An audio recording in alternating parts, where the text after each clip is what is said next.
rate us, subscribe to us. It's the podcast, In Goal Radio, the podcast back on the air. Love it. Every week we look forward to talking goaltending with you. And if you're watching any of the features that we put up on YouTube, make sure you like and subscribe those. It's rate and subscribe on podcasts. It's like and subscribe on YouTube.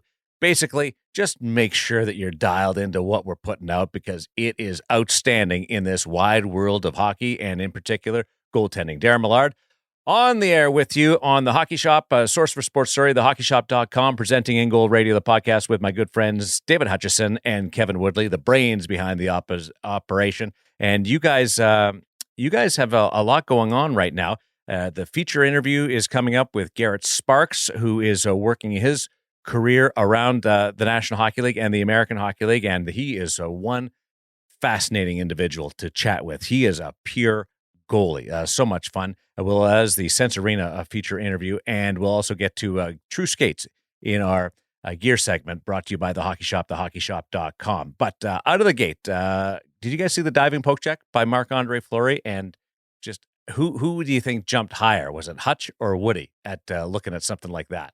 We were cheering pretty loud over here. Yeah, you can never get enough of those. It's such a highlight. And reminded us a little bit of some pro reads recently, didn't it, Woody? I was going to say, it reminded me right away of the sort of double dip we did, back-to-back pro reads with Devan Dubnyk, who, of course, was at the other end of the ice when Fleury did that and had some nice compliments after the game in addition to the poke check. I think Doobie's quote was, "We might have set the record for the most two-pad stacks in the 2020s in one game," because those guys like to go outside the box and throw it a little old school sometimes. And, you know, Flower pretty much to a T followed the description of Dubnyk's keys that he shared with us in pro reads on making a poke check in terms of catching the guy with his head down. And then the one key being once you're in, you got to be all in, 100% full extension. There's no point going halfway. And man, Flower just nailed that one on Evander Kane. That was fun to see. I could not believe how far out of the net he ended up being. Like, we're talking 25 feet away from the goal line by the time that he executes the poke check. And yeah, one, Evander Kane was coming with so much speed and then did put his head down, but wow, perfectly executed. And it catches everybody in the rink by surprise. And yes, there's people in the rink in Las Vegas. So that's a lot of fun. And Devan Dubnyk, you guys bring up his name being with the San Jose Sharks.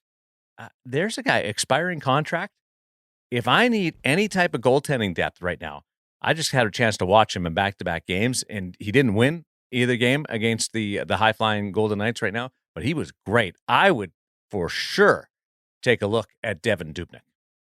Well, and, you know, from a contract standpoint, because let's be honest, as we start talking about trade deadline and potential guys moving potential places, there's the quarantine in Canada, which is an issue for some, but also contracts. Not a lot of money out there, flat cap environment, not very many teams in buying mode. But I'm pretty sure that Minnesota's already carrying a portion of Devan's contract this year because I saw his cap hit in San Jose is like only 2.18 or something like that. So if you get him from the Sharks, that other portion is already eaten and you can actually get him at a pretty good bargain. Not that we're encouraging for Devan to have to move because he's had to jump around a little bit and that might kind of suck for him. But if there's a good opportunity, you're right. He's playing a lot. He's playing really well right now and he's better than some of the raw numbers might indicate. And I saw some of that action too, and I thought he was really good. So fascinated to see where this goes. Yeah, and he was actually quoted this week, Woody, as saying he would even consider waiving the 10-team no-trade clause he's got if it means moving to a contender. So there you go. It wouldn't suck for him necessarily. You know, the other one, there we go. That's why I wasn't sure. Yeah, the other one, guys, that I think would be worth looking at is our friend Jonathan Bernier, who's showing really well over the last few years on a team that's not a great team, and I think people are recognizing his performances, although as we record this on Thursday evening, he's just left a game having had two players fall on his head in a collision. So hoping Jonathan's okay and hoping that there's some good things in the future for him. We'll have to check back with an update on Jonathan Bernier. Maybe, Hutch, can you possibly get in touch with the guru of goaltending and see if maybe we can lean on him to find a way to bring us closer to the action? Yeah, I don't even have a chirp ready for that because we do work with the guru of goaltending in this league, as he was quoted on TV just last night, the night before. Woody, when was it? You guys politely left out how he kind of said kind of the goaltending. Well, guru you of know, this. I'd take So that was it. Elliot Friedman on Rogers and referred to Kevin Woodley, and he does credit you whenever he reaches out and chats with you. But yeah, I don't think I've ever heard Friedman call you the guru of goaltending. It's appropriate, absolutely, but that's the first time that I've heard it.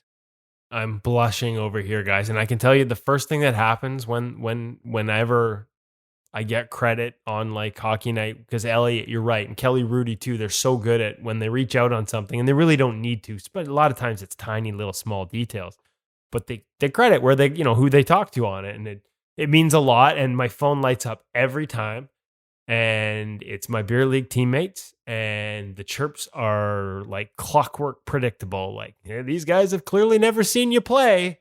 So yeah, we have some good fun with it, and it's much appreciated when those guys are kind enough to sort of say nice things. You're going to have to change your email signature to Kevin Woodley, guru of goaltending in this league. Do as I say, not as I do. GGOC, goalie guru of the crease. That's him. Kevin Woodley of In Goal Radio, the podcast, In Goal Magazine. You did some work this week, Woody, going back to an old episode of In Goal Radio, the podcast, an episode that involved Sean Burke, because it kind of goes and fits with what Burke is going to try and accomplish with the Montreal Canadiens taking over their goaltending department. Well, it does, and yet I think the truth is we don't really know what he's going to do. So I think in terms of, there's a lot of speculation, what's going to change for Carey Price with the change in goaltending coaches. And the irony is it's kind of like, I don't know what changes, right? Not only because Sean's kind of in radio silence, and understandably so, but because, Carey worked 4 days with Stefan Waite before they fired Stefan. And I think he's like 4-1-1 or 4-2-1 since then, with like a .950 save percentage. So, and talking to Stefan, some of the things they worked on were sort of, not being as aggressive and playing a little deeper and shortening his movements, which are some of the things I think most people suspect Sean is going to bring from a philosophy standpoint. And so the truth is, none of us know. We don't know how much change Sean's going to try and make mid-season. We don't know how much change is necessary. It's Carey Price. It's the Montreal Canadiens. So the spotlight burns bright, and everybody kind of feels like we do at least need to take a shot at what that might look like. And I thought it was good to go back to the interview with Sean, because frankly, there aren't that many out there where, like he did with us, and so was gracious with his time, sort of career retrospective, but also how his philosophy as a goalie coach developed, right? Because he'd been a coveted goaltending coach he's turned down job offers, since leaving the Coyotes in that role. Like a lot of teams would like to have him. He's called the goalie whisperer by many. And so going back to that interview and sort of digging into what he told us about the philosophy, how it evolved under Allaire, interestingly enough, at the age of 32, 33, similar age to Carey Price right now, and how he changed his game under Benoit Allaire, and how, in his own words, like that is how he's taught ever since. So, again, not saying that's what's going to happen with Carey, but certainly there are hints in that philosophy. And to me, the interesting thing, a lot of the focus will be on playing deeper in the crease, because we think of Allaire and Henrik Lundqvist and Mike Smith under Sean Burke. Maybe not goal line like those guys, but deeper than he has in the past. To me, it's more about how he gets there. Because with Stefan Waite, there was a little more flow in his game, a little more out early and backwards retreat. And with Sean, it's about sort of set early, deeper, beating passes to position on your feet, on your skates. And then if you need to take ice, you can take ice there. But it's more of an inside out, goal line out for Henrik Lundqvist rather than outside in philosophy. And so as much as the focus is going to be on, I think on the outside, people are talking about depth. To me, it's how he gets there that might be more fascinating. And, like a lot of people, I'm curious to see what happens once he's on the ice. Starting this weekend, actually, with the Montreal Canadiens, and how much adaptation he's looking for in Carey's game. And also Marco Marciano has been out there working, and we saw him here in Vancouver with Carey, and a lot of drills that were focused on sort of having the hands out front rather than getting them sort of on the body and a little bit lost behind his vision at times, trying to keep those active hands. I watched them work, and that really seemed to be a focus. So, because the spotlight's so bright, every little detail gets nitpicked, and we were kind of a little guilty of it too on that one. But I just thought that was worthwhile at least sharing Sean's philosophy, because I hadn't really seen it anywhere else laid out to the degree he did with us. And to be honest with you, I think we might see some of that on Hockey Night in Canada this Saturday from Kelly Rudy in terms of taking a look at some of the things he told us and shared with us there. The other piece that I find interesting that you talked about there that not enough people touch on, Kevin, is the fact it's not about playing deep in the crease and you need to stand on the goal line. It's play whatever depth allows you to beat everything on your feet. And that's a recurring theme today that I think young goaltenders need to hear more of. It's about staying on your feet, not sliding everywhere around the crease. Well, and the other voice that was part of that article that we went to was Devin Dubnyk. And again, I sent him a text and we had a little back and forth, but mostly it was just going again back to his podcast as recently as I think it was episode 104. So, just like 8 weeks ago. And we had talked to him again, looking back at his career and the impact that Sean Burke had. And he talked about the same thing. It was all about if you couldn't beat that pass on your skates, you had too much ice. That was kind of the rule of thumb. If you couldn't get there and be set and square on your skates, then you were too far out. And I think as a philosophy, and Devin said, like, he didn't tell me that I had to be inside out. I could have played with a little flow. As long as I could do that, that's all that mattered. And so I don't know that it's as rigid as a lot of people might expect in terms of it must be this way. It's just a guideline that I know Doobie really appreciated and was a big turning stone in his career. And it'll be interesting to see how easy it is for Carey to apply it as well. That'll be fascinating to watch if Carey's able to continue this momentum, how much you really do tweak from the aspect of Sean Burke getting his hands on him. It just from a professional, from a success, from a here and now, no matter where you want to go, what he does with them in the midst of a playoff race. I would think you used the right word there, though, Darren, is tweak. And I wouldn't expect to see any great changes because any wise teacher is going to get to know their pupil better before they start doing very much at all. And of course, with a completely different level of respect with a Carey Price than you might have with many other students, I would expect that Sean's going to take his time before he makes any great changes. And if he does, they're going to be tweaks, as you say, in the midst of a playoff race, but I would think under any circumstances anyway. And the other thing is we're talking about, like I'm watching this in Vancouver. I'm watching Braden Holtby, who, much like Carey, is a goaltender who plays with a lot of instinct and has played with a lot of flow and relies on those instincts. And sometimes, the thing is that when they're on, and Carey's done it like for such a long time, when you're so good at those reads and those instincts and you play at such a high level with them, it's like, why would you change that? But in some regards, for other goalies, reliance on instinct can usually lead to more ups and downs because there's not a technical foundation. And I'm watching Braden here in Vancouver under Ian Clark try to change the technical foundation, how he moves in the crease, how he plays on his posts, how he transitions into them, how he transitions out of them. Those are big technical changes. And when I watch Braden play now, it's hard not to have the sense of a goaltender who's kind of stuck in between. All these things he's trying to add to his game in practice and then just going out there and playing as a goalie who's played on instinct and with a lot of flow. And there's been times where it looks like he's caught between two worlds. The thing with Sean and Carey, regardless of how many changes he might make or how much he might ask him to change his depth, for example, or how he moves in his crease in terms of where he is and inside out versus outside in, those are all tactical changes. You're not reinventing the wheel technically, I don't think.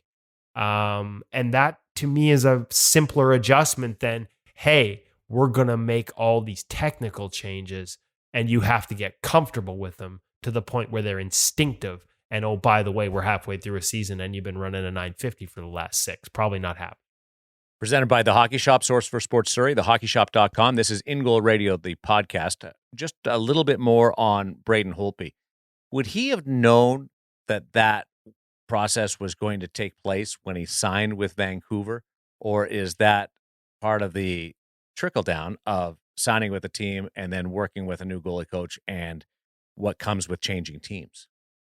That's a really good question. To be honest with you, Darren, I would be guessing with an answer, and I don't, I don't like to. It may not sound like it most weeks, but I don't like to talk out of my ass. I do like it when somebody says they don't know. And I don't know. I suspect not. Like I suspect that those conversations with the goalie coach happen after. I mean, he certainly he signed here in Vancouver before Jacob Markstrom even left, right? Like they had signed him prior to Markstrom choosing Calgary. It was a pretty quick transaction. I don't know how deep those conversations would have been. He certainly would have been aware of Ian Clark from a reputation standpoint. Maybe he would have asked around the league to other guys who had played with them. To be honest, though, I'm not sure. Like, that's actually, hopefully I get a chance here. If this was non-COVID times, I'd just There's bump up non-COVID, next you'd to him already in the know. room. If I didn't, I'd be able to go into the next home game and just slide next to him in the locker room and ask a quick question. But nowadays, in the era of Zoom and availabilities and stuff like that, it's probably not one I'm asking. So I will try and get that answer, though, because it is fascinating. I think the degree of change, without wanting to assume or put words in his mouth, I think the amount of changes he's been asked to make might be a little bit of a surprise to him when he arrived. And he came in early. He knew that there were changes coming because he came in early to work with Ian Clark. And by the accounts I've had, he was kind of blown away a little bit by how good Thatcher was at a lot of these elements that they were trying to add to him, like how good Thatcher moved. Like, there's very specific sort of movement patterns and crease movement patterns that Ian does that, aren't, I don't want to say, it's not like they're uncommon, but they're different. The way he asks his goalies to execute them are different. And I remember even Markstrom after his first year being so excited because he played really well. And I was surprised to hear him tell me how excited he was for the following season, which was last year, because there were things he couldn't do physically that Ian wanted to put in his game, but he just couldn't do them physically. And he needed an off season to change his training to be able to do them physically. Really? And then, of course, last year he comes in just in terms of range of motion through the hips and to be comfortable with some of those movements and the extension involved. And then last year he comes in and he's comfortable with all those things, and all those elements are just even that much crisper. You think of the double seal, like, hey man, like a lot of guys they're not, and he doesn't even call it the double seal, but there aren't a lot of guys that can sort of just go one skate on one post, one skate on the other post, and just move as seamlessly in and out of it as Markstrom now does. Or, we were talking about this earlier, Hutch off the air, like just Demko's transitions in and out of his posts. Like, that play comes down the wing, it's T-push, like, or shuffle, boom, into the reverse VH. The play could go around behind the net at full speed down the wing behind the net. And he is across, pads on the ice, both a foot on each post. And if it comes out the other side, he is bang up and at the top of his crease as fast as a lot of guys can do it on their skates. Like, they're just that quick with the movements. We've seen some of these videos on Twitter and on social media, and that stuff doesn't happen overnight, man. Like, that's a movement pattern that Thatcher's been in here like for a couple of years working on, and came into Vancouver in like October, so he could continue to work on that stuff early with Ian Clark. So I'm just blown away that a professional athlete couldn't physically do some of that stuff. A person in the National Hockey League, that's extraordinary, and obviously he worked very, very hard at it to be able to put that into his game. Sometimes, credit to Jacob Markstrom too. Yeah, I'm not going to name names, but I've watched a few guys this year where I've texted coaches that I know have worked with him, and I said, like, is this guy even physically capable of getting into that position? There's quite that, and as you say all the time, Woody, isn't that one of what makes this position so fascinating? There's so many ways to do it, and I would say there's so many different people and bodies that achieve what they need to in the net in different ways. So we're not all made to play it the same way. Hey, Woody, 15 minutes ago when you started answering that question, I was thinking that it tied into our feature interview in a few ways, because you speak to him today about changes he had to make physically in his game so that he was able to get around the crease, off ice and the transition. So I think it was really apropos that you brought that up. But when you started, I was thinking about the free agency period, because didn't they change it this year that they don't have that courting period where you can interview teams and get to know what's going on there? So the pressure that would have been on Holtby to make a decision fairly quickly, I assume, wouldn't have left that opportunity to speak too much to Ian Clark or other people in the organization about changes they might foresee. And again, Garret Sparks in today's interview alludes to how he had to play out the free agency period this year, and maybe having had some opportunities that he said he misplayed.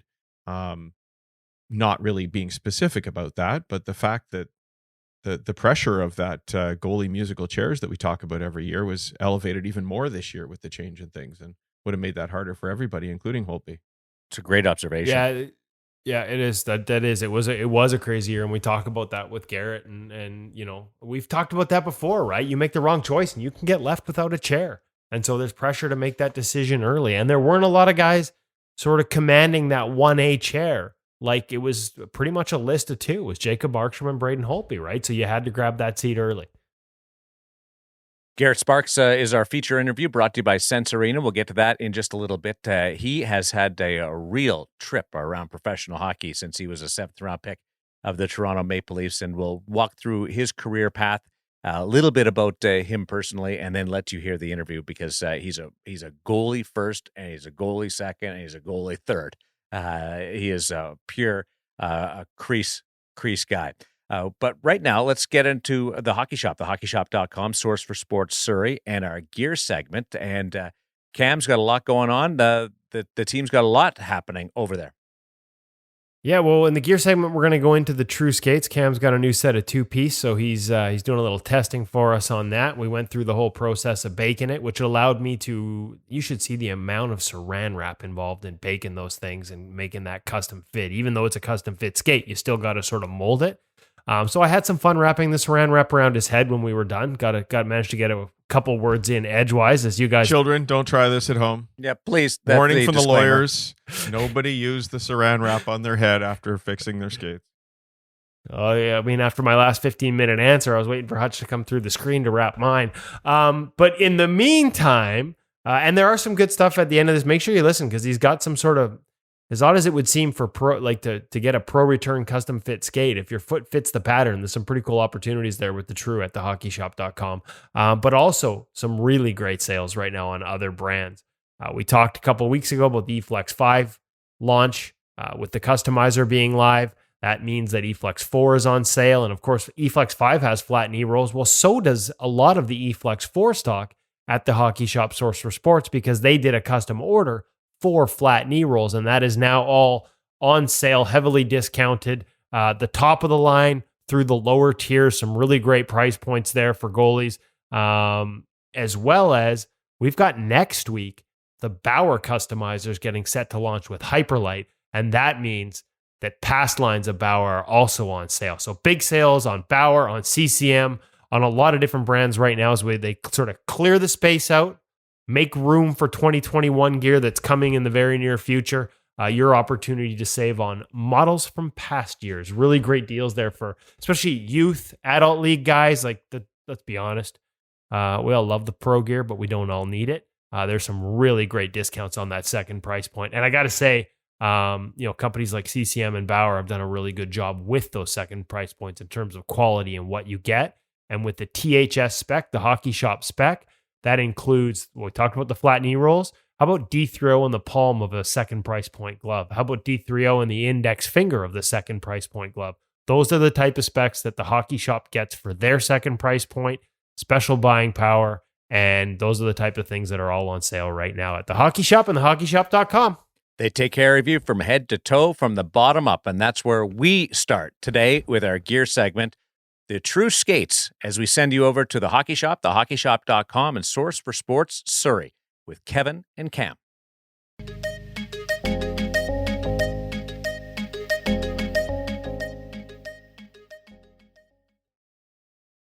Welcome back to the Hockey Shop Source for Sports. We're down here in goalie utopia with Cam Matwiv and his latest pride and joy. I'm pretty sure he goes to sleep with them at night. His True 2-piece custom-built skates. We are going to have a complete overview of the process, the fitting process, the heat molding process, some of the specs that are available up at ingoalmag.com later on. But today we just wanted to talk about the general sort of differences between the 2-piece that Cam has, and especially the feel since he's had it on the ice and tested it, and the 1-piece that I'm holding from the True line. Cam, we'll start with yours.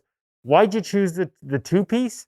And walk us through some of the keys, the takeaways, both in terms of, from a sales presentation, if I was walking down here for the first time asking you about this product, but also now your feedback. You've had it on the ice and been through the heat, been through the heat molding process, been through the fitting process, start to finish, what it's like.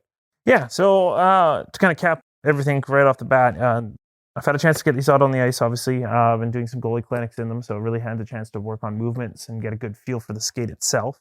By goalie clinics, you mean somebody else is teaching you? Yes, yeah. Okay, I thought maybe you were implying that you were teaching somebody else, in which case I was just going to get up and leave. But continue. It's tough. So one of the things that I really needed, or custom skates that definitely apply to me, is where my ankle bone sits. I have a very forward set ankle bone, very flat footed. So what that causes is on a lot of the stock skates in particular, I grind up against the eyelet package. So I need a lot more volume in the skate in particular, especially in this area.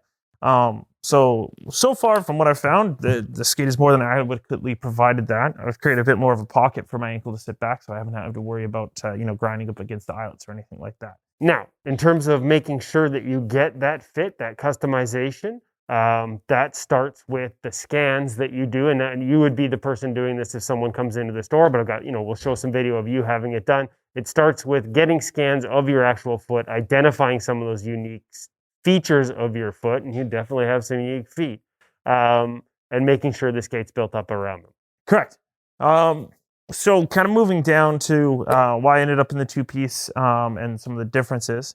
I'm coming from a set of Bauer skates, my last pair. So I'm a bit more used to the height that the two-piece skate provides. I also wanted to kind of keep the general all-around feel, and I also wanted to test out 4mm steel because I haven't used it in quite a long time. Things that I felt right off the bat, you can really feel the difference between a 4 and a 3mm. In terms of how it cuts into the ice, I normally go 3/8 and a 3. It went 7/16 in the 4, and it still felt sharper to me in the 4mm. Pushes themselves, I could really feel the anchor and push, and that has a lot to do with the stiffness profile of the boot, especially as it doesn't flex when you go push. Very, very solid pushes across. A bit of the things I'm still kind of working on and getting used to would definitely be the pitch of the skate itself. I haven't got these profiled at all or anything like that. I do feel like I'm a bit more forward set, and that is something I've had to kind of work on a little bit. What I do feel, especially movements coming off of the post and getting set, is where I really feel I've still got to find my balance point in the skate. But I think with a couple more ice times, I'll get there. So you're ending up on your face instead of your ass like usual. Well, okay, I mean, don't answer that. So that's some of the key differences, folks. The two-piece, definitely taller profile in terms of sitting higher up the ice with the height of the holder. The pitch, it's got more of a forward pitch, whereas the one-piece, again, you're going to be a little lower to the ice. Same custom fit program, but you're going to be a little lower to the ice compared to the two-piece, and you're going to be more of a neutral, still a forward pitch, like all skates have forward pitch, but a lot more neutral compared to the two-piece skate that True off. Yes, yeah. And then, I mean, you've kind of hit the key points to that one piece already. I still have quite a few goalies that come in that do request that, they don't necessarily want that tallest steel. They want to be a little bit closer to the ice. You feel a little bit more connected as they're moving, and you don't have to feel like you're on stilts throughout those movements. So it's definitely an option for you, especially with the way pads nowadays are sitting up higher on the boot anyway. So we're having to not worry about as much dragging on the ice, which can be caused by that lower sitting skate as well. In terms of fit profile wise, they're going to be identical. It's really, again, just that one piece holder itself. Well, I mean, it's a custom built skate, so the fit is going to be pretty much to your foot, no? Correct.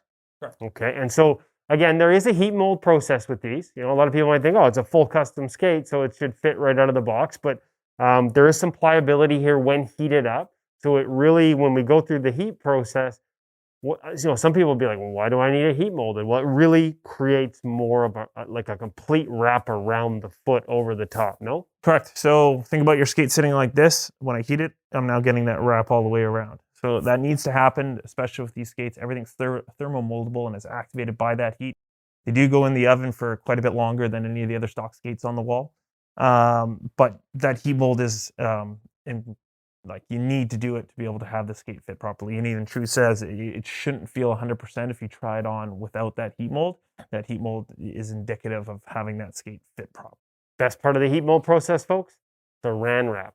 A lot of saran wrap involved. Make sure you watch the video to figure out how that goes. So we will have a complete breakdown of this process, including, some thoughts as you were getting fit, some images from that. People will be able to find that at ingoalmag.com, in addition to this video and the podcast. But I did want to mention one last thing, because you guys do have pro stock skates on your website right now.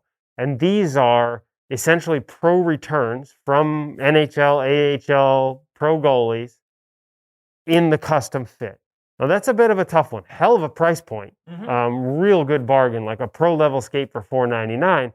But again, when a skate's been built to someone's foot, how tough is it to find that matching fit? Does it need to be in person? Can you do it online? Or given that heat moldability, is there some wiggle room here in terms of you fitting in a skate that was, for example, made for?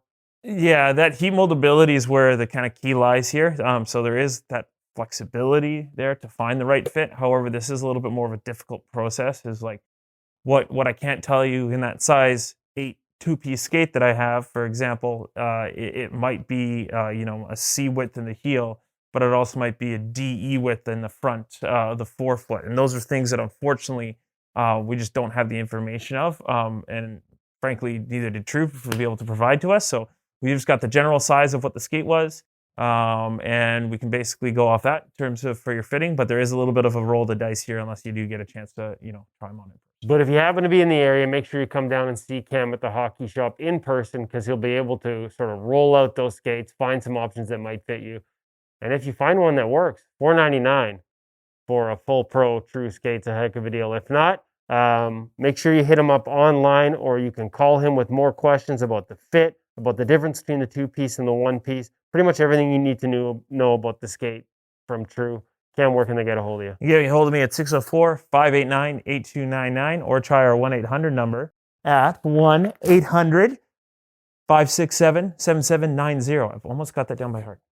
Almost. Yeah, it's going to take him another year before he actually doesn't have to pull that out of his pocket, folks. All right, Cam, thanks for having us. This has been another gear segment from the Hockey Shop, source for sports. Make sure you check them out online at thehockeyshop.com. Thanks, Cam.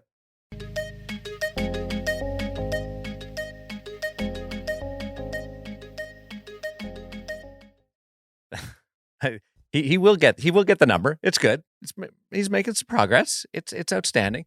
I say progress. You say progress. I've adapted to the American pronunciation, and I won't apologize for it because it takes a lot of heat off me on Twitter. Listen, when it comes to yes, I'm not touching pronunciations. I fear the wrath of Siri. After last week, I absolutely fear the wrath of Siri, so I'm not touching pronunciation. Progress, process. That idea about baking the skates, and it's sort of a no-brainer, but when I first got my VH skates, True, but it was VH then, I put them on after getting the mold done and everything and thought it was just going to be perfect, and they hurt like heck. And I phoned and asked what went wrong here, and they said, "Did you bake them?" No. And I baked them, and they are, I cannot say adequately how comfortable they are. And I know that everybody has the 3D model now and so forth. And it's just, if you haven't done this, you are truly missing out on one of the great advances in hockey and goaltending technology.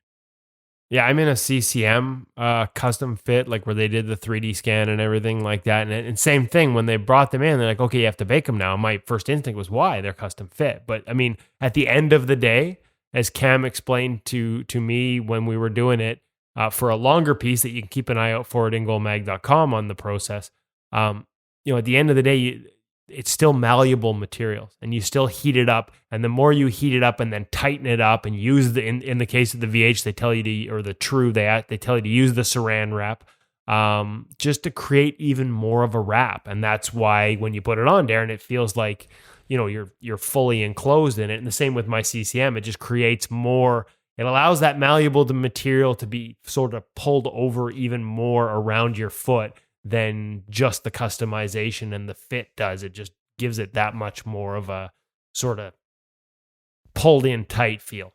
The only issue I have with my True skates is getting them on and taking them off, because you have to like really stuff your foot in there. But once you get them on, it fits like a glove. But it's kind of weird that I have to struggle to get my foot in there and then take it out.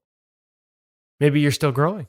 Oh, no, once it gets in there, it's fine. It's just the boot is so stiff. I have the one piece. The boot is so stiff, but I love them. I think they're awesome. We have heard that a lot. Like that is the thing. Like this fit is so snug that like getting in and out of them is actually the hardest part.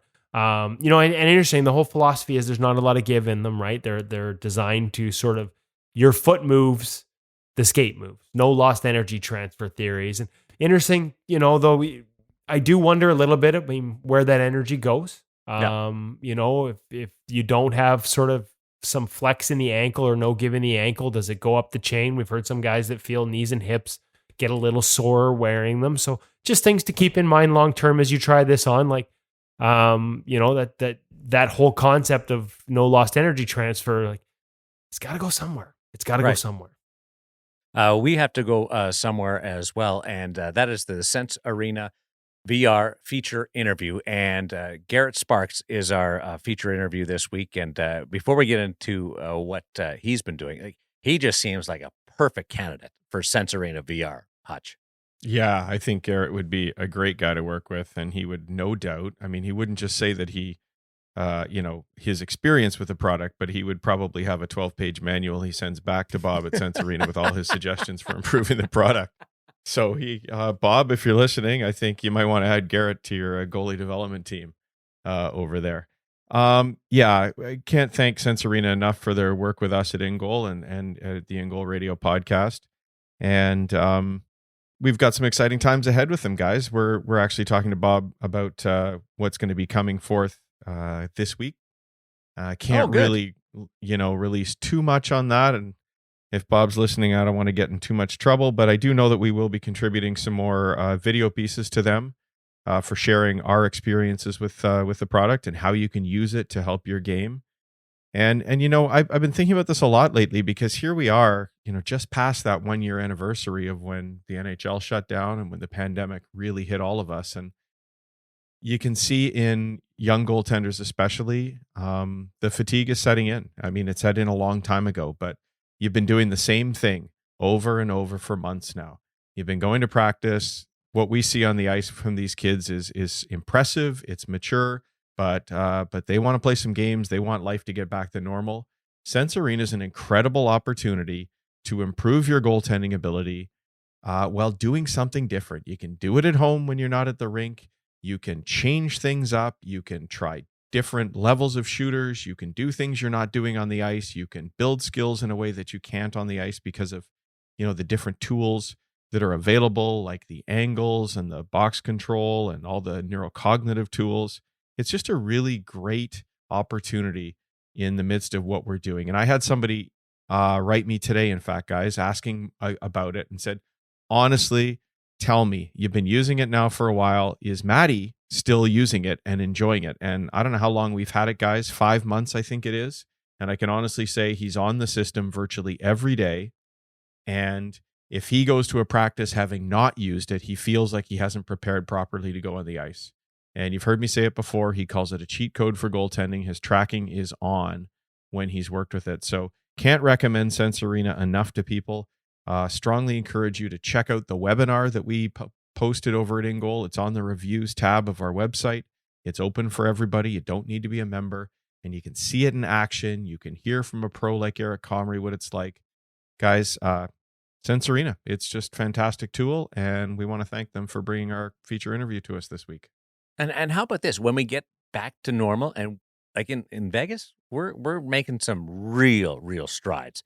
Shows, the strip is coming back. Vaccinations are really increasing. So I know that's not Canada, but in the United States, there's been big steps in the right direction. So that's going to mean travel. That's going to mean people.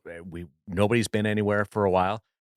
If you're a aspiring hockey player, if you're a professional hockey player, if you're a middle of the road hockey player, your family's going on vacation in cottage or Europe or wherever, you can take this thing with you Anywhere. and you can still get your hockey fix. You don't have to worry at all about being left behind because your family's going on vacation. I think that's a huge plus. I think the cottage for 3 weeks, boom, done. Or Hawaii for 3 weeks, boom. You're gonna see as soon as the border opens, you're gonna see Woody on a beach in Maui trying to stop imaginary pucks while the waves on a surfboard. Zen That better be a promise. That better be a promise. How good would that promo be? That footage is coming, Bob. That footage is coming. So Garret Sparks is a player that I knew of back in my time in Canada, and he was in major junior hockey in Guelph, and then was drafted by the Toronto Maple Leafs and came up and had the most sensational debut in Toronto Maple Leaf history as a goaltender with a shutout. And but was also a guy that was a 7th round pick and worked his way into the mix amazingly and got a couple of shots. He's a free spirit. He's a lot of fun. He's a gear geek. He's you guys talk in the interview, and you'll hear about this. He's got a room above the garage, his little workshop, his area.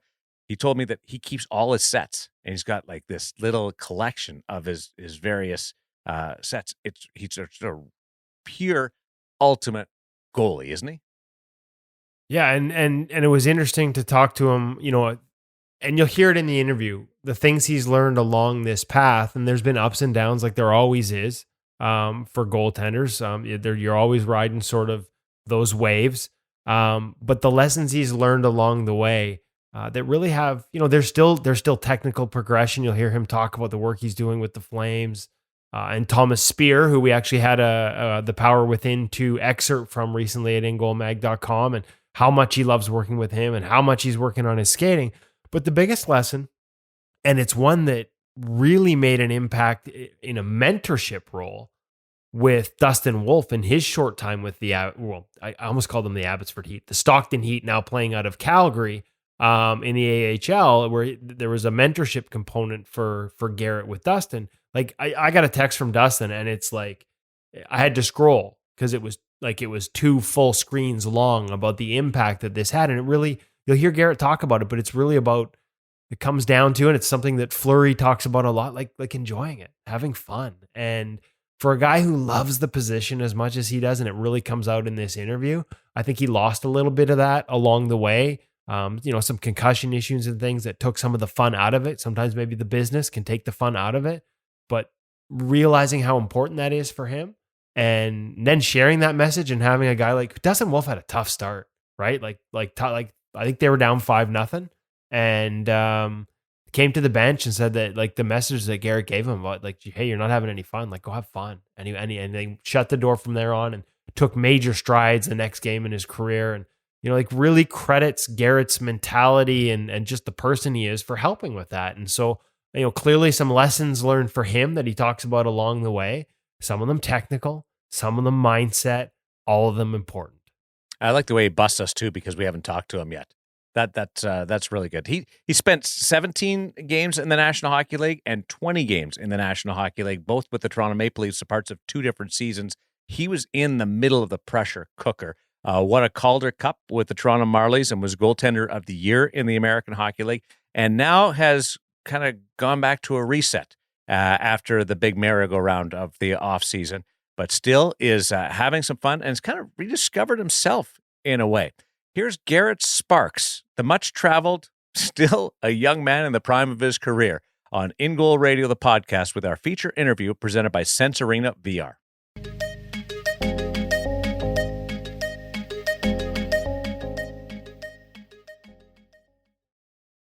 Pleased now to be joined by Garret Sparks of the Stockton Heat in Calgary. It's kind of tough to figure out how this all works, but playing in the American Hockey League right now, and a conversation that's long overdue actually here on the In Goal Radio podcast, because this guy is as passionate about the position, or has been throughout his career, as anyone. A lot of people know he runs GGSU, a big part of that world. Some of the sickest gear in the league, always been a style king. And we just haven't had a chance to catch up. So let's start out with right now, this offseason, because I know there was a lot of focus, Garret. This was a tough offseason for goalies. Everybody focuses on the free agent frenzy at the high end, but with teams cutting back on salaries and uncertainty about who would go, like there wasn't that frenzy at that tier right below that, and guys had to wait. and you end up going and playing in Orlando in the ECHL. And a lot of people look at that and go, oh, like he had no other options. But you looked at it differently. I heard a recent interview, credit to Rob Kerr. I really enjoyed the interview he did with the Stockton broadcast, talking about going and rediscovering your passion for the position and passion for the game down there. So I just put a whole bunch of answers like in your mouth, but tell us why you made that decision and how it's kind of played into this super strange year and off season for you. Well, first of all, thanks for having me. It is a long overdue interview, and I do have a lot to say about goaltending. So this is the perfect place to do that. I like to think my gear's nice. Shout out Brian's. They always do a great job. Doug Wager did a great job on my mask this year. Bauer does a great job on my sticks, and I love my true skates. So, I love it. A couple different brands, but, shameless promotion for all of them. So going to Orlando definitely was not plan A of free agency. But I had a couple offers at the NHL level, and I just didn't really play them right. And I ended up kind of losing out because of it. And like you said, it was just a funky year, and maybe I bet on myself a little too much. But at the end of the day, I was fortunate to get an opportunity to go back to Orlando to play. And I've always said the East Coast Hockey League is a great league. And I think it's a true challenge for a goalie to play in that league and succeed. So anybody who can go to the East Coast Hockey League and play goalie there and put up, good numbers and win games for their team is a quality goalie, in my opinion. What's the difference? Because we've heard guys talk about that, and how does it translate at the different levels in terms of how you have to adjust to styles, or I'm guessing maybe more mistakes at different levels in front of you? Yeah, the East Coast League's more run and gun. Crazy things happen. Goalies fight. It's a real hockey league. There's less systems. There's less. There's general ideas of coaching, but the plan isn't always perfect down there. And to have a goalie that can make big saves and make all the saves he's supposed to too, that's really what you're looking for in a goalie. Clint Windsor was my partner down there. I played with Michael Lackey down there. They're both great. They're having good success this year in the opportunities that they're getting. And then Jake Hildebrand down in Florida also is absolutely killing it right now. So a couple good goalies down there that if teams need that kind of help, those are the kind of guys that can play. I think they get overlooked sometimes, but. Well, it's funny because there are, we've seen this in recent years, guys who have spent time, in the East Coast and also in the AHL and not gotten a shot, finally get that shot and show what they can do with it. And obviously Jordan Binnington becomes sort of exhibit A because he goes on to win a cup, but there are other guys in that mold. Like how many other guys have you watched play at those other levels and been like, man, if this guy gets a shot? Jordan Binnington's your prime example. We played against each other 8 times a year in junior, and I always loved getting to play against Binner. It was always a pleasure. He was always fiery, and he was always on. So you knew you needed to be on. So, I think he's probably my favorite goalie in the NHL right now, style-wise, and just his confidence in himself and what he's been able to make of playing his game to, a level that a lot of guys maybe don't have the courage to just be themselves. You know what I mean? Yeah. He's been authentically him the whole way up. And I think that's the most admirable part about his game. Do you have to have like he's got it? There's a swagger there, right? Unquestionably, Yeah. He's not afraid. Does that matter in goaltending? You can say it doesn't, but it does. It's about how you carry yourself. Your Now, team can feed off that, in terms of just confidence. Like, is there a way to give besides just stopping the puck? Is there a way to manifest the confidence? Presence in net, right? Right. It's and it's a presence out of the net too. When you're not playing, what do you bring to a team? What do you bring on a daily basis? How do you challenge them in practice? Do you have fun with guys? Do you build guys up that are struggling? Do you, compete with your stars? Like, what do you bring? Or do you just stand between the pipes and hope for the best? Okay, so there's a lot of lessons in here and a lot of things you've probably learned throughout your career. We're now 8 years in. Like I said, this is an overdue conversation, but in our defense, the podcast is only 2 years old. So, but we still overdue. I want to just quickly touch on this year. So from Orlando to the Flames camp, end up with a contract with Stockton, but they're playing in Calgary this year to try and avoid some of the border stuff.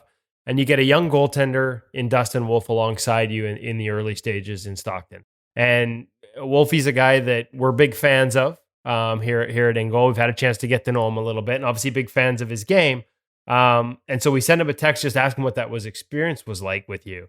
And both the Flames, like I've heard it from the Flames goalie coaches, and I've heard it now from him too, talked about just how positive an influence you were on him. And he talked about sort of the having fun mantra and how important that is. That if you're having fun, you're going to play well.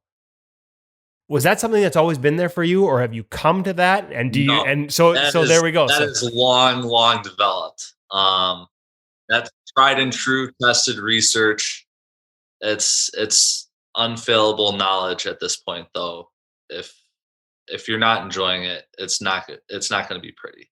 That's like rule number one. Some of the lessons along the way without specifics, like, is this just something that like you've come to in the last little while or just over those 8 years? Because it really seemed to strike a chord with him.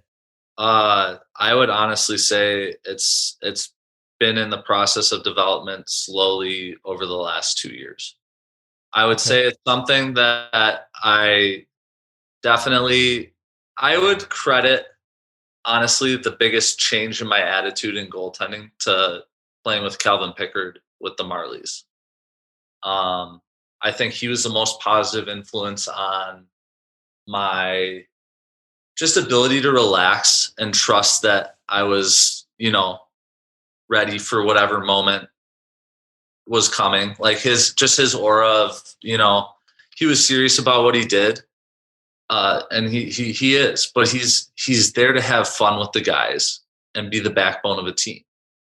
And I think that if you take things too seriously as a goalie and you're too clammed up, or you don't have that engagement factor with your teammates, like they're just going to be like, why is this guy not part of like this team vibe right now? Why is he kind of isolating himself? It's okay to have your moments to focus and be within yourself on a game day.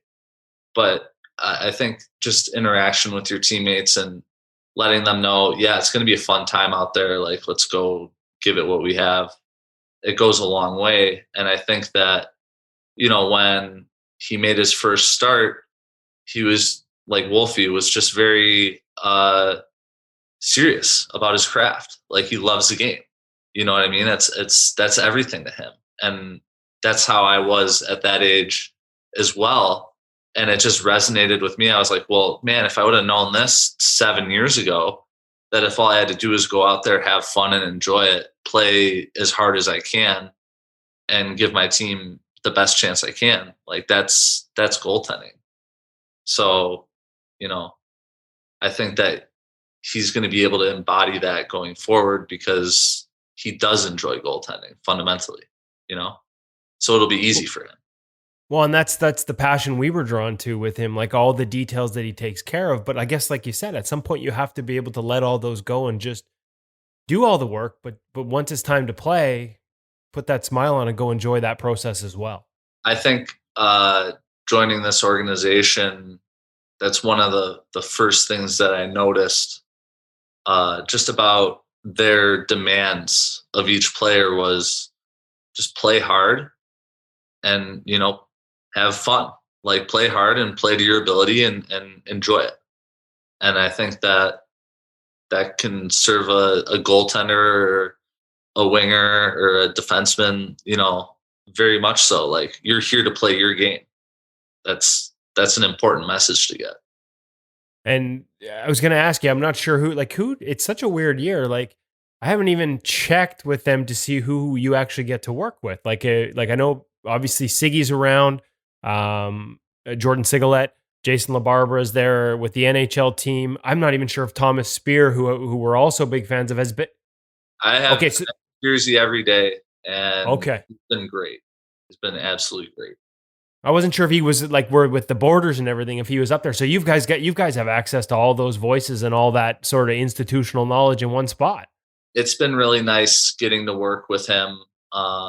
We've just been hammering my skating.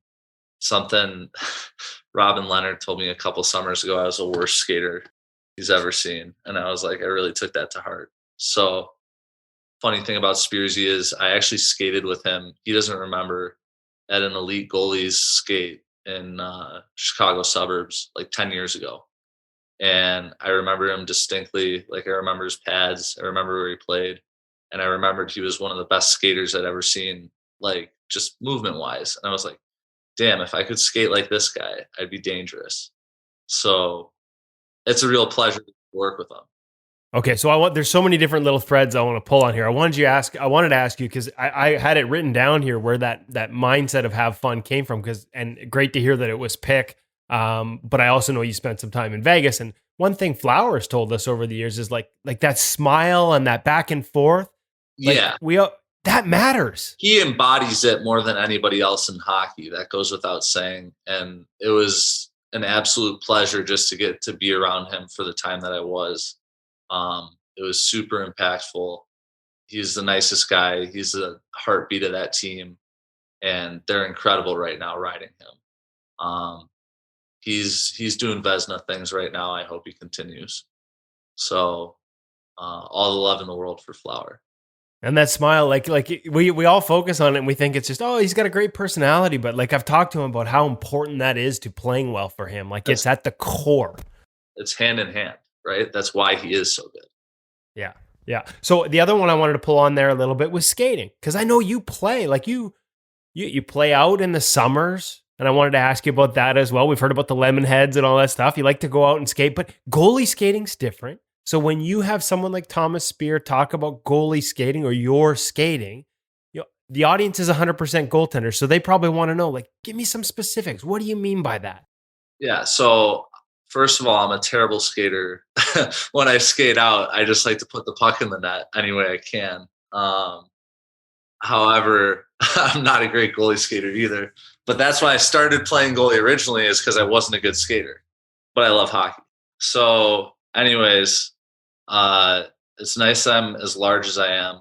But I think that definitely I've left a lot on the table as far as like the crispness of my footwork could be. And that a lot of that starts in the gym. A lot of that starts with the work that I did all throughout the off season with Ian Mack in Chicago. Shout out Ian. Put in 5 hard months with him. We really changed the way that my body works, and honestly, the load that I can handle. I just feel like I move better now than I ever have, and there's just like so much more room for improvement too. Definitely looking forward to continuing that work this summer, because I over the trial and error period of changing your entire sort of routine and trying to heal past injuries and work through different movement patterns that don't serve you, but you've always done as a goalie because maybe you haven't had the proper strength or like skeletal structure throughout your career because you were, 230 pounds at 16, just filling that. So, I've just learned that I kind of had to rebuild my body and take that time away from the grind of everything if I wanted to have a real sustainable shot at this thing going forward. And of course, people will recognize Ian Mack, right? Tomahawk Science, got a lot of the name that people recognize is tied to Patrick Kane and some of the work he's done. That's a new thing for you, embracing the work with him? Yeah, I started going to him in May. I had no idea what to expect. And it changed my life. He's a great guy. He's a great friend. I tell anybody that asks, like, it was just more with the quarantine and how hard it was to have that season cut short when you felt like you were just starting to hit a stride of sorts. And, it left a lot of uncertainty career wise for me. So I just needed that direction and that straight path to follow and something to chase, basically. And I had that for months there. And you know, he treats me like he would treat Pat Kane, and he treats everybody like he would treat Pat Kane. And I just think that he he made a profound impact on me as a person and in my career this summer. And you know, super grateful for all the work that we've been able to put in together so far. I would say that is what I first found like altering my ability to get across the crease was like, you know, the work that you do in the gym, how you warm up each day, how activated everything is, and how, interconnected everything is. Like you have to be dialed in to where you feel you need to be before you get on the ice, right? And I'm not saying that I do Superman workouts every morning before I get on the ice. I'm just saying that you have to feel good, in the skin that you're in that day. And you have to know that you're going to have to move when you get out there. You know what I mean? And prepare yourself however you have to on a given day.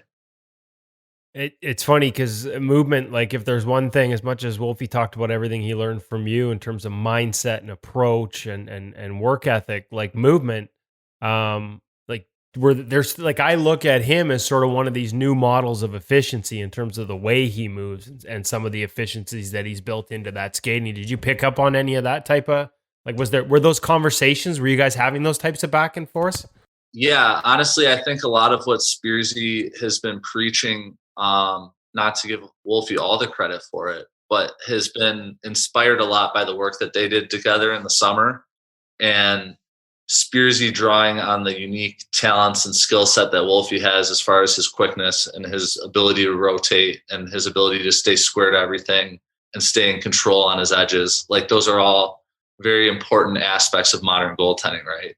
You don't want to get caught sliding. You don't want to get caught moving out, or you want to be set and you want to be able to stick with guys who are slippery. So I think if you look back to my stance probably when I was a rookie 22 in the NHL, like it's like my feet were all the way to the outside of the posts, you know what I mean? And I just wasn't the same person at that point. And you rebuild yourself and you find a way to be a bit stronger and more narrow in your stance, and it gives you stability and the ability to push and stay on your feet and not feel like you need to drop on everything.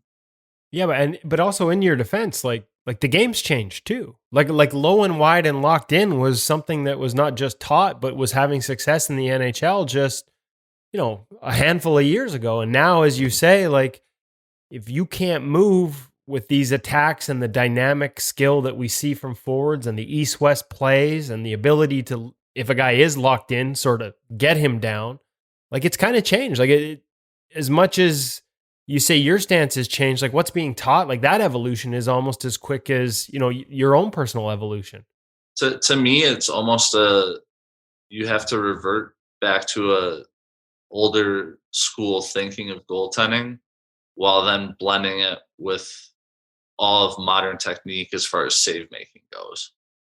Like I just think that old school patience is like what triumphs, and like reading the play and understanding where guys have options and, scanning and truly being aware of what's going on around you definitely serves you. You can't make a save on something you don't know is going to happen. So, but within that, you can't be sitting back there thinking, you're Tony Romo and you're going to call out exactly what's going to happen. Like you have to follow the puck. Like tracking is everything at this point. Your eyes will dictate what you need to do in a given scenario. And that's, I think, the most important thing at the end of the day is how you're able to track the puck. Are you seeing it or are you not? Are you finding it through traffic? That's kind of the modern game. Because every goalie in the league at this point, if they can see it, they're going to stop it. Yeah. Yeah, it's just a matter of getting to those spots ahead of it sometimes. And like you said, set square, right? Like it's as simple as it sounds, there's new ways to get there maybe in Yeah. terms of efficiency. At the NHL level, it's a little bit different, though. The stick tech that these guys have and the ability that they have to finish is unparalleled, obviously. So, what I've been seeing at the AHL level, obviously, is very good, but there's definitely another tier that, these goalies, they're dealing with a lot. They're dealing with high-end skill. And, I just feel bad whenever I see somebody getting piled on. It's like, whatever percentage of saves you're making in the NHL, you're still in the NHL making saves. So I feel bad for the guys that have gotten off to rough starts, and they're better goalies than they're playing right now, and they just need a little boost. How do you look at that then? Like when you're studying NHL players, because that's where you obviously want to get to, versus a different style in the AHL. How do you find that balance between preparing for that while facing the other? I just think that you don't get sucked into bad habits if you can avoid it. This year is definitely about improvement and putting in time and working on your game. So I think to repeat the same things that are mistakes on a loop is pretty damning, right? Like you're not going to get any better by just doing the same things you've always done. Like you have to really work to integrate the new skills that you're learning, and in a game scenario, be comfortable playing the way that you want to play and just being ready all the time.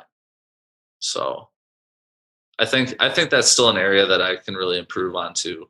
I think day-to-day basis, like practice, like I definitely make saves to have fun still when I know I could truly be more dialed in on it. But I do enjoy just making saves sometimes. It's like we talked about Flower. Like everything's not textbook, but it's still beautiful. So it's, who are you to say how you're supposed to do it? So I definitely want to be more Hasek than I want to be robotic.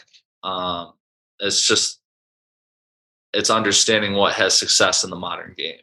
You have to have the ability to pull out those paddle saves, but you don't want to rely on them.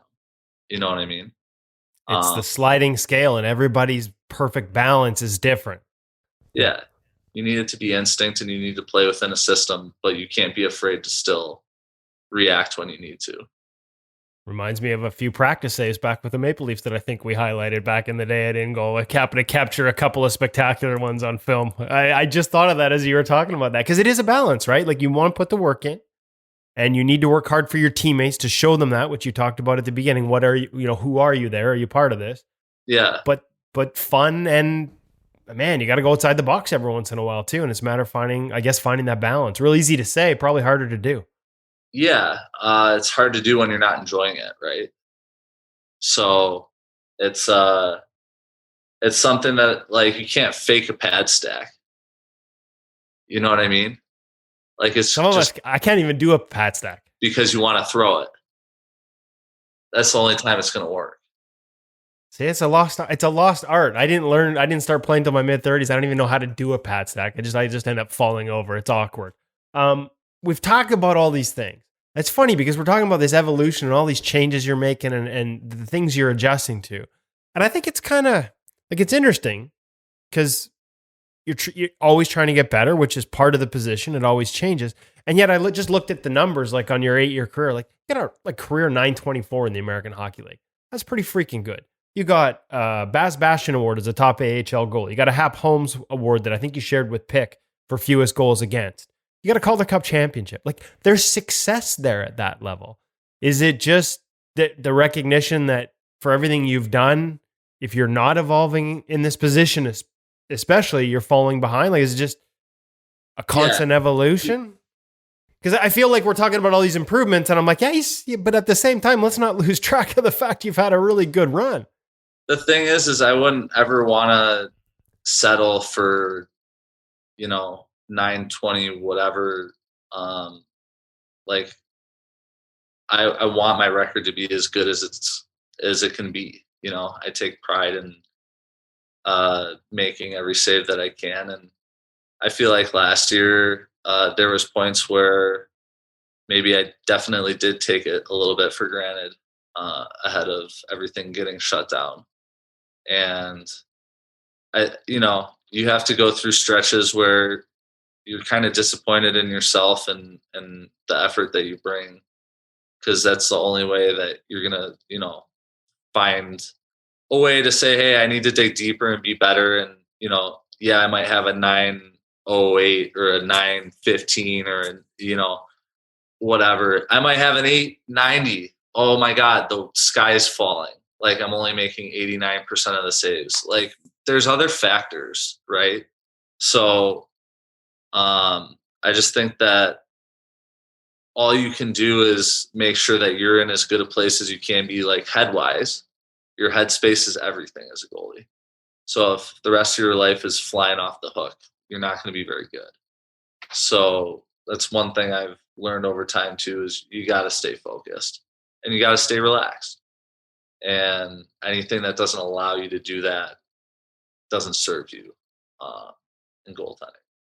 So I find that if you're not striving for more, though, yeah, nobody's going to have any interest in you. If you're just content being with what you are and over time just thinking that that's good enough to get somewhere, like I just don't see teams wanting somebody who's just like accepts who they are. You know what I mean? Yeah, it's well said.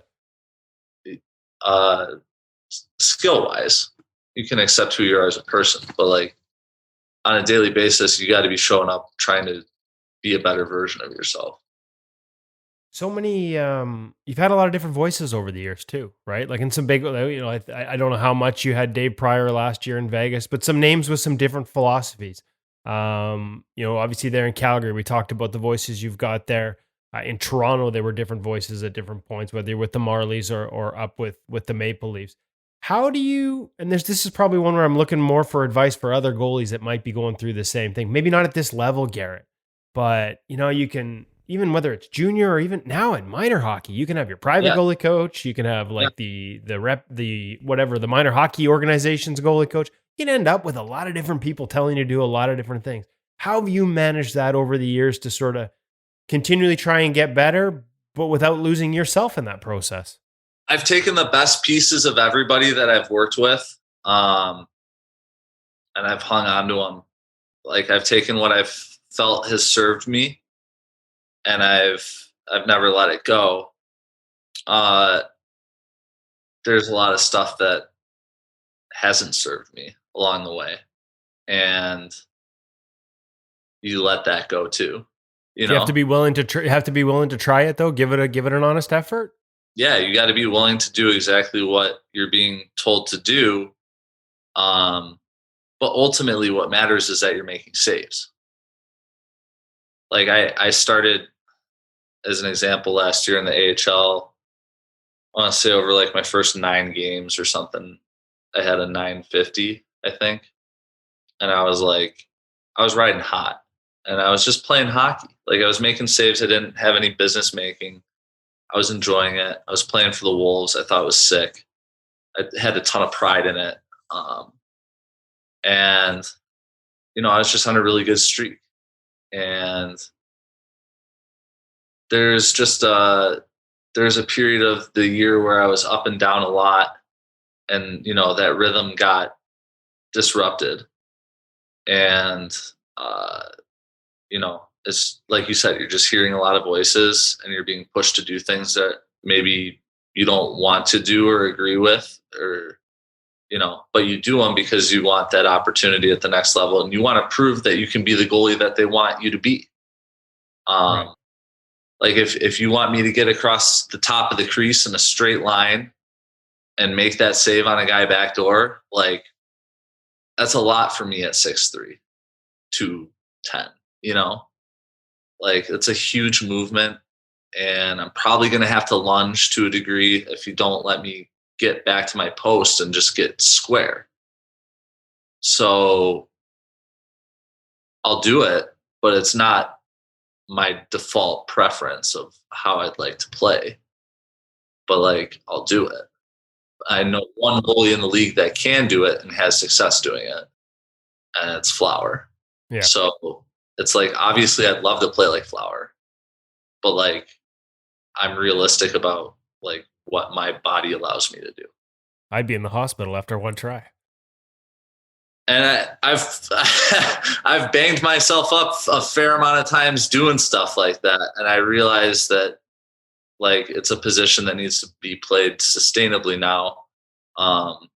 If you want to have a real opportunity at like career longevity and success, you have to find a system that you can play.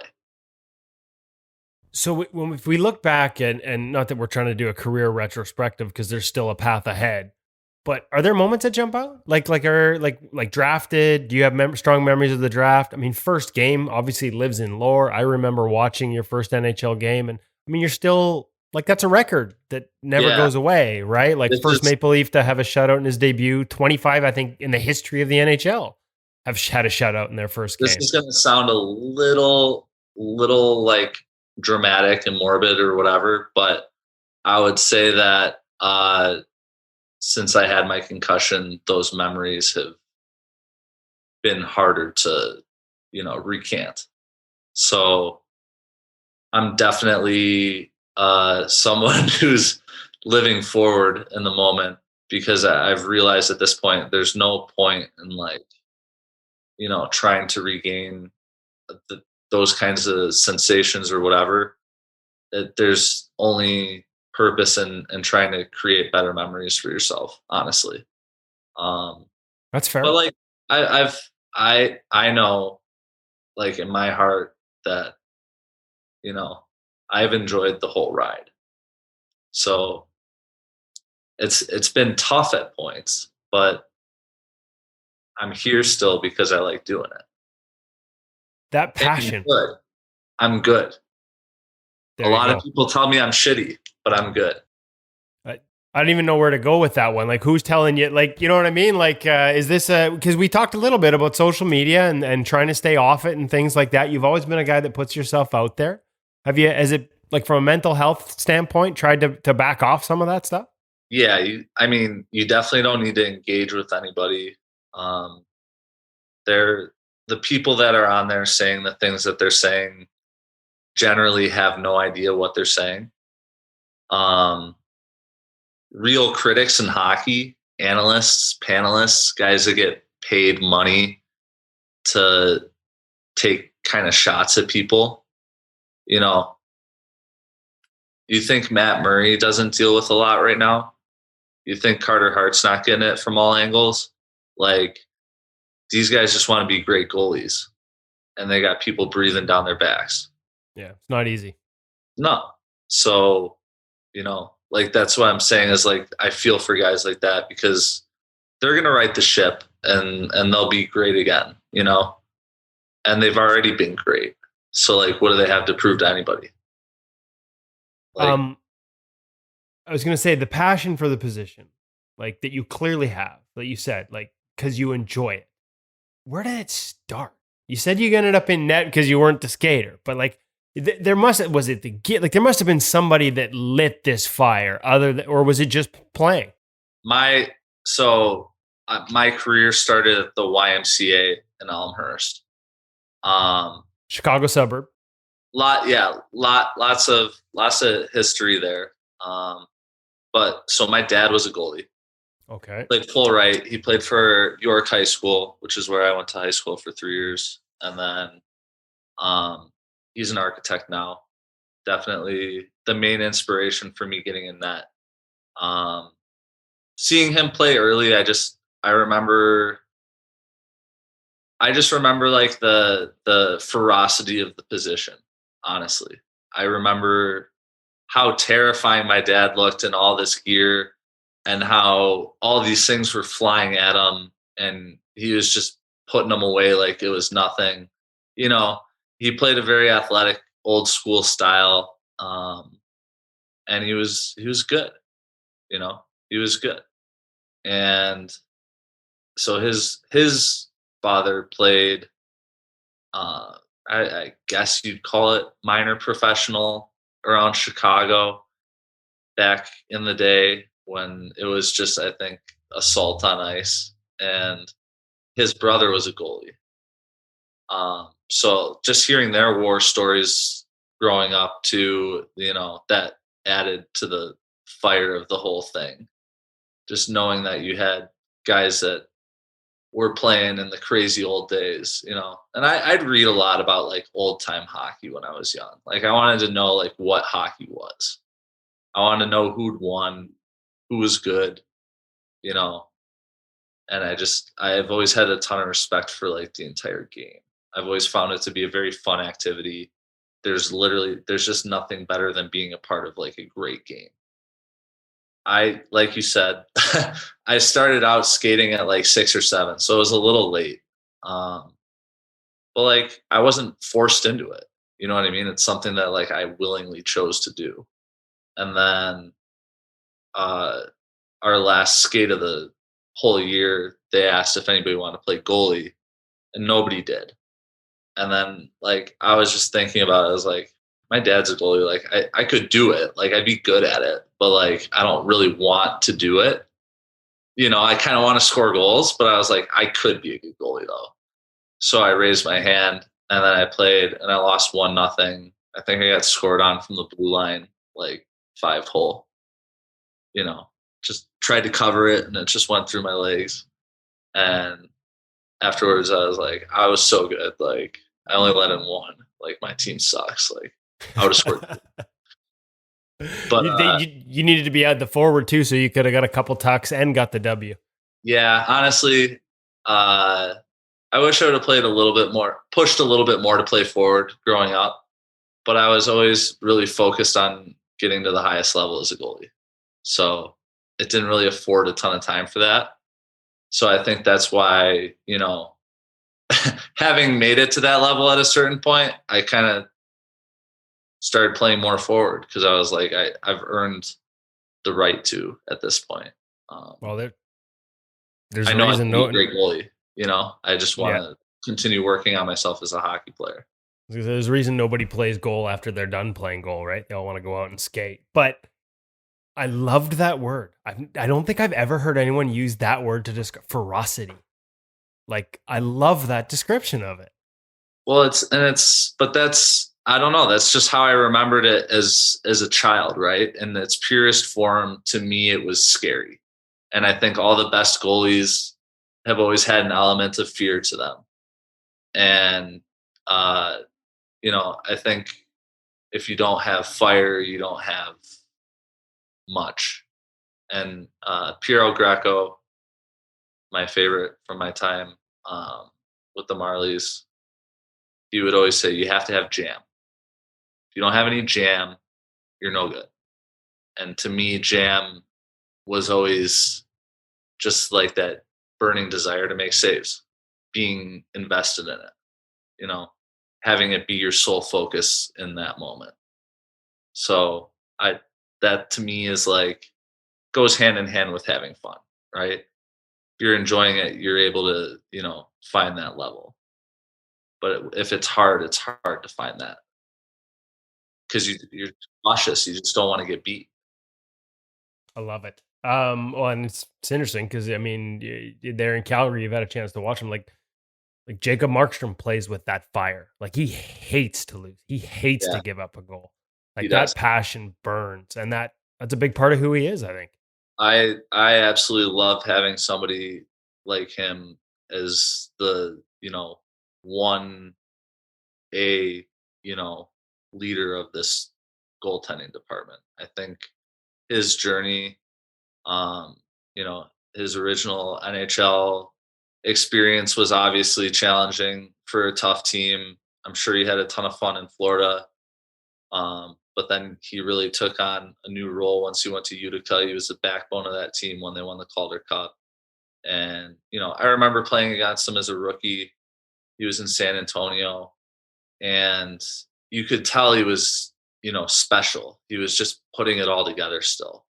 And just to go up against somebody like him, at that time was really like inspirational to me. Like getting to play against great goalies in the AHL when I was young, it was like eye opening for me, right? It was like, your team trusts you to compete with this guy tonight. Like, that's crazy to me. So,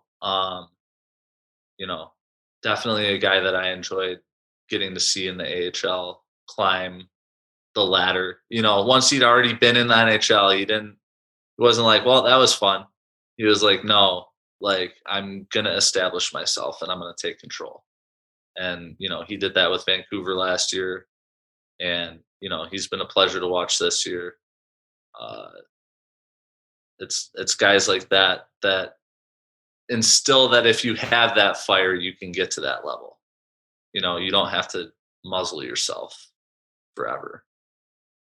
Love it.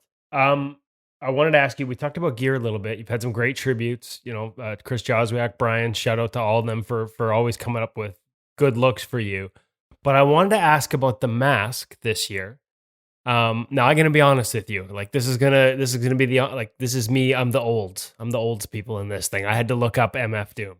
Okay. But there's a passion for music for you too. And I wonder where that fits into you and finding that balance. Is the mask a tribute to that, or is it just part of that intimidation and that ferocity we talked about? Like how do all these things fit together? Is there any significance in music? Like tell us how, like, where's the passion for music and how it ties into goaltending, even if it's only an escape from it? I honestly think the passion for music thing kind of started as another one of those things that people say you can't really do, but I'm also not like super dedicated to learning how to do it. I just kind of do it in my own way. And I don't take it too seriously. It's something that I enjoy, but I find that music is just such a headspace, like reset. Different moments are just tied to songs forever. The stuff that I listen to while chasing the Calder Cup, like, still triggers, specific memories and specific areas. You know what I mean? It's just that there's a lot of mental triggers there, and it just, as I said before, goaltending is all headspace, and music has the ability to put you in a good headspace depending on what you're consuming and what you're giving to yourself. Like, if it pleases you, like, it pleases you. I'm not here to judge anybody's musical tastes. Mine are probably much different than a lot of other people's, but like, it works for me. So I found a way to use music is definitely something to center yourself and prepare yourself for the task at hand that night. And it just, to me, it provides consistency, which is what you're looking for. Oh, so now I got to ask, like, is there a playlist that you could share with us one day, or would it be different for you anyways, because those memories are so tied to getting into a moment that's personal to you, history wise? I listen to a lot of different stuff, like, just based on the game or the day or like what's going on. But I pretty consistently, I listen to Louis the Child, which is a DJ duo from Chicago. But they have these beat tapes called Candy and Candy 2. And basically it's like 20 tracks of their unreleased music that they've put together in a consistent mix. And Candy 1 is what I wrote to the Calder Cup. Like, that was like my pregame, like, warm up. It's 25-minute mix, just had me centered. Like, I knew all the cues, I knew all the songs, like, I knew where I was supposed to be in a certain moment. And it was just very centering, and it's very uplifting and positive. And then they came out with Candy 2 this year, which I was using in the East Coast League early, and I was enjoying it. But there's something about the original one that I found got me very centered. Last year with the Wolves, I was listening to this one, G Jones, which is like a pretty, like, hard bass artist, and it was very mentally stimulating. But it was, at certain points, it was just a lot. If goaltending is a quiet mind sport, it's a lot of noise, right? So, but that's just where my head was at that point. And that's what made sense to me. And that's what resonated with me. And that alone, like, it was extremely emotional for me. But it was to the average listener, they'd be like, how are you preparing for a hockey game like this? And it's just where I was. So it's nice to be more in a lighter, like more positive headscape now, but not taking anything away from G. Jones as an artist. He's one of my favorites. So there's the balance of things like that and recognizing where you are. To go back to the mask, is there a relevance in terms of, like, I know we lost the artist MF Doom recently. So MF Doom was somebody that I was listening to a lot during the quarantine, actually. Okay. So I'd go up in I have a like workshop space above my garage at home, and it's just filled with memorabilia. It's just a very nice centered space, and it's a good place to like get going in the morning. You know, the sun's out, and I think all of that stuff's very important. You can't lock yourself inside and expect to grow. So I'd just be up there, and I'd be listening to his songs, and you know, they had me in a good space in a time that wasn't like super promising or enjoyable. And I really always appreciated, you know, the lyricism of all of it, and the beats are always, you know, top notch, like some of my favorite of all time. So, but I just kind of discovered him in quarantine. So Okay. I was really just getting to know him as an artist, and the news of him passing came out right around the time that I was designing my mask. And I knew I wanted to do a blasty mask, but I also knew that I wanted to do something that was a little more unique and intimidating, like I said. And it just seemed like the perfect tribute. Because to me, he's so well respected in the music community. Like it was a pretty big loss. Like I've never seen the volume of artists like across genres like really reach out and respect and be like, this one sucks. So, you know, it was a cool opportunity to get to do. Doug Wager killed it, and happy to have it on my head. It's a great helmet. Weaselhead, is it Doug Yeah. Weaselhead? Yep. I want to make sure we give the props to the company. Yeah. Yep. It's a Victory V8 Spark Spec.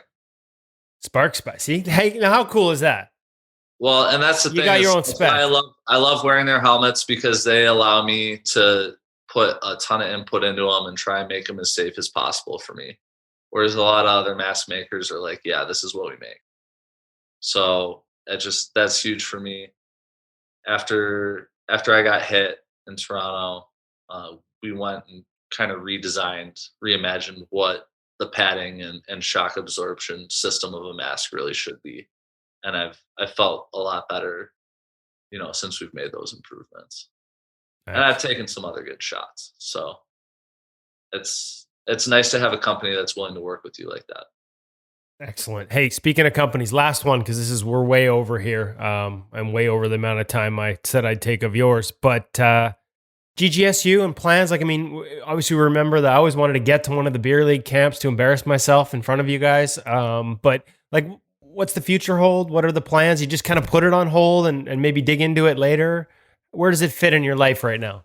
I haven't really been super active in the group. I actually left the group for a long time. And Okay.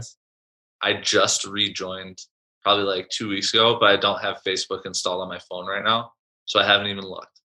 But, you know, I think I was able to create, and not just me, like there was a lot of people that were there before me that held a lot more power.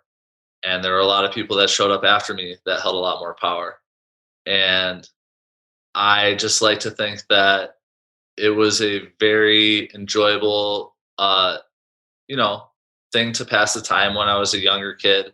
It was inspirational. It was cool to see the possibilities of goaltending and what people were doing with their gear, and, you know, hear the things that, like, there was knowledgeable voices on there sharing information, and everybody had such a love of playing goalie and the gear that, was associated with it.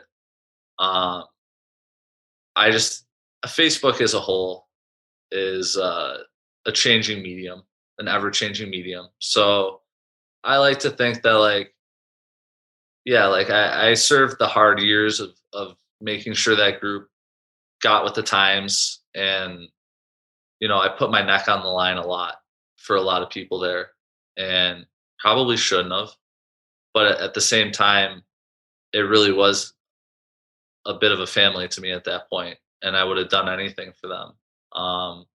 And I think they have a great group still. I know that they get together. I know they still run camps, but I had to focus on my own career. I was putting in, 40-hour weeks on the ice, trying to teach people how to, slide back to their post. And, I think we had a lot of success stories. I think a lot of people played goaltending, played the position of goalie better after leaving the camp, or at the very least, they had a great time being out there with a lot of the like-minded people and stopping shots and making big saves. Like, it definitely was never about anything other than making sure people enjoyed what they were doing.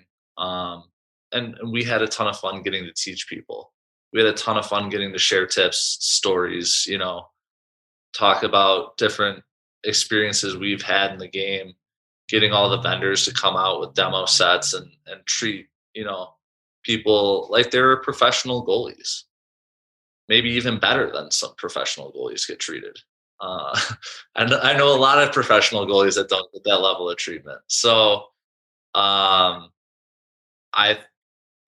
thankful for the opportunity that I had to run those camps. They were not an incredible money-making venture, but it was a strictly from the heart thing, and made lifelong friends, had a ton of fun doing it. Would definitely do it again. But at the end of the day,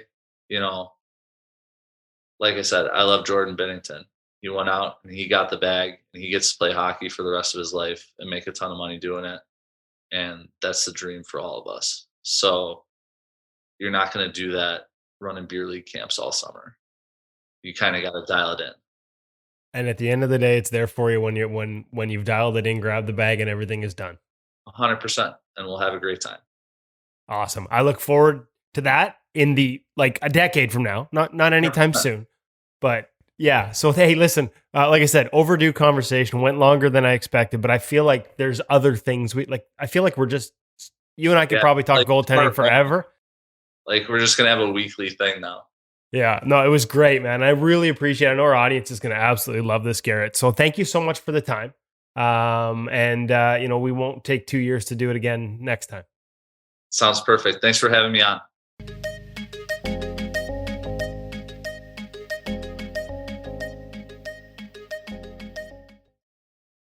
So I want to go back to the start, and he is fascinating. I got to have a couple of not off the record, but side conversations with him when he was up and down between Chicago and Vegas, and just talking gear and talking goaltending. And he's a fascinating human being, and I love it. So good luck to him. And I'm most confident and most buoyed by the fact that he's enjoying himself again.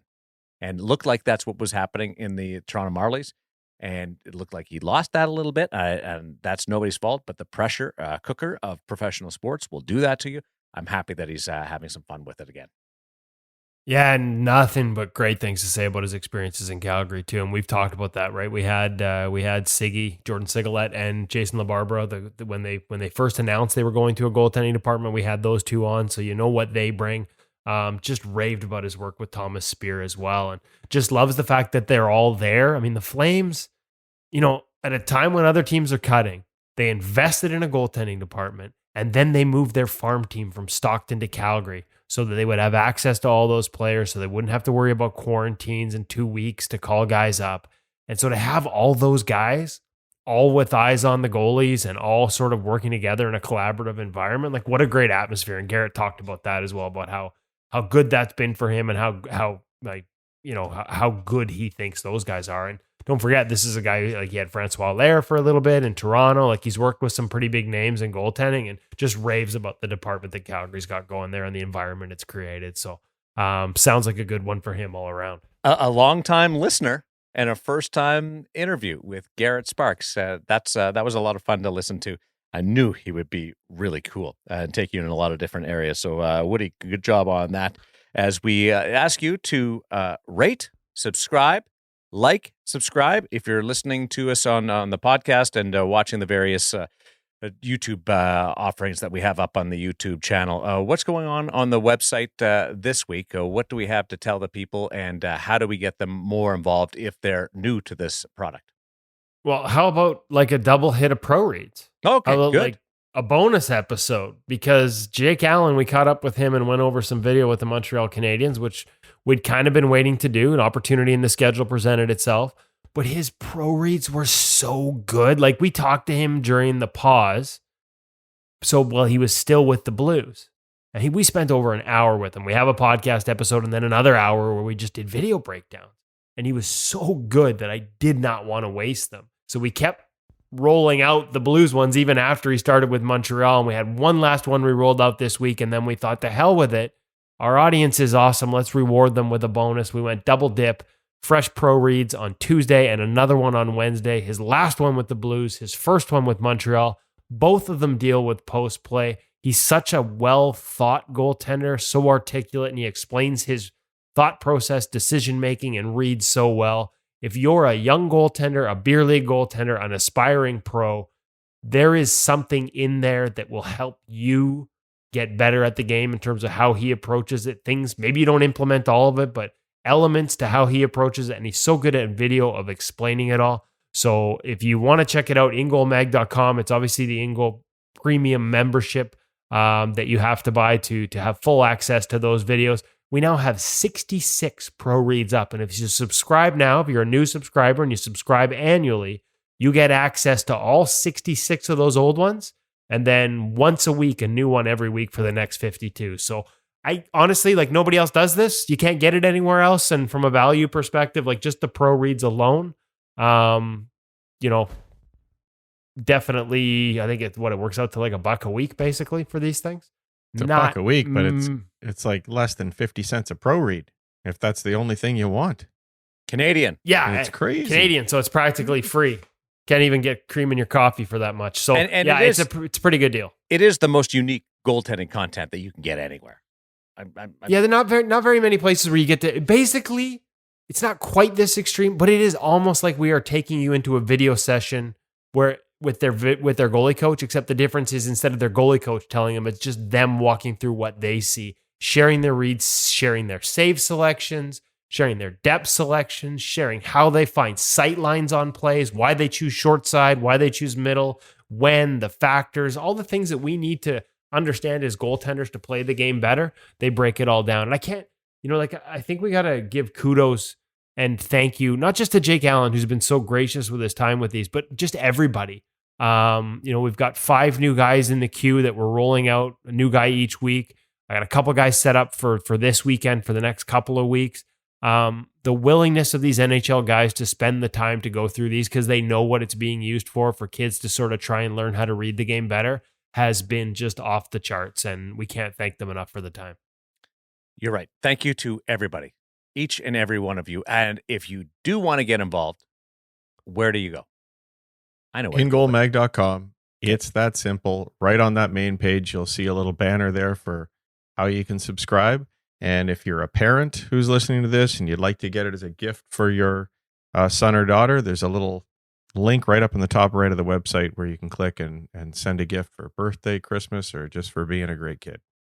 Awesome. Love it. Thanks to Cam. Thanks to Garret. Thanks to Kevin and Dave. A lot of fun on this episode of InGoal Radio, the podcast where passion fires and sparks fly. Have a good week, everyone.